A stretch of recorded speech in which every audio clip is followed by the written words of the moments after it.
जय हिंद, वंदे मातरम।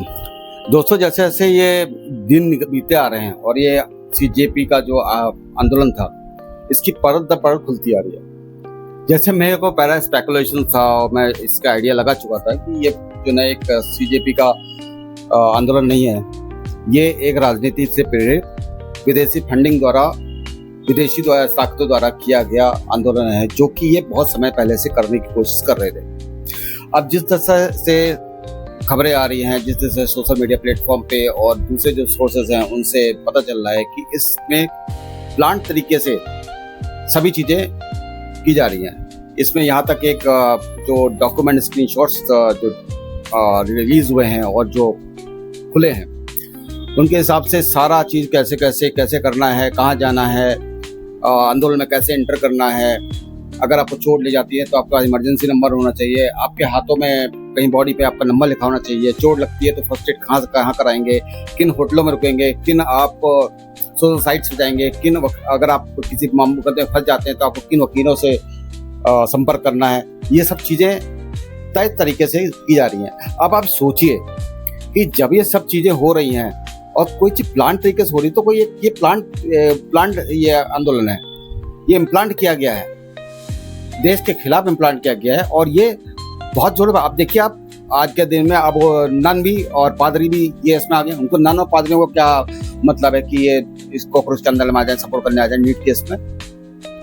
दिक्कत वही है जो हम लोग पहले से स्पेकुलेशन करते आ रहे थे। वो ये दिक्कत है कि ये सारा मामला FCRI का है, जो फॉरेन इन्वेस्टमेंट आ रहा है। इन फॉरेन इन्वेस्टमेंट जब ये गवर्नमेंट लेके आ जाएगी तो जो ये कानून ले आएगी, बिल पास हो जाएगा, तो इसके बाद इनके पास फॉरेन फंडिंग नहीं आ पाएगी। इसीलिए वो देखा ना, आपने एक मैडम बहुत पहले गाली बक रही थी, उसके बाद इन्होंने वीडियो बनाई है रोते हुए कि मेरे को बहुत बुरा लगा, बच्चों को मार पड़ी। वो भी मैडम भी उसी में है। उनका सारा जो काम धंधा चलता है विदेशी फंड से चलता है, तो इसलिए उनके दिलों में आग लगी है, आंसुओं से आंसू निकल रहा है। इसीलिए आप फादर नन सब धरना प्रदर्शन में आ गए हैं। ये पहले से टूट कर डिसाइडेड था कि ये सब चीजें होने वाली हैं।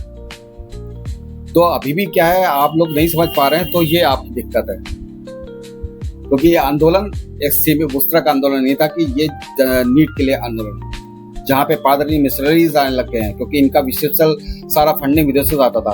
अब आप कुछ दिन पहले विचार करिए, जो अमेरिका का जो स्टेट का मिनिस्टर आया था, वो दिल्ली ना आकर सीधे वहाँ वेस्ट बंगाल क्यों गया नन से मिलने के लिए?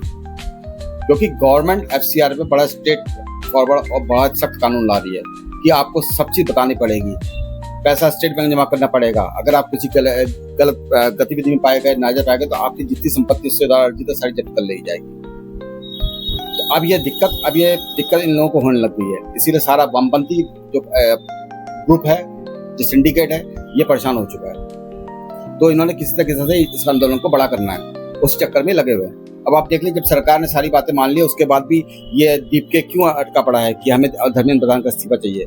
और मैं आपको लिख के दे रहा हूँ, अगर धर्मेंद्र प्रधान का इस्तीफा हो भी आता है, उसके बाद में किसी बहाने से ये और उस चीज को आगे बढ़ाएंगे। इनको ये सत्र चलने देना है, मानसून सत्र, इसमें बिल पास होने नहीं देना है। तो इसमें अरविंद केजरीवाल गैंग, ये सारा गैंग मिला हुआ है। जय हिंद, वंदे मातरम।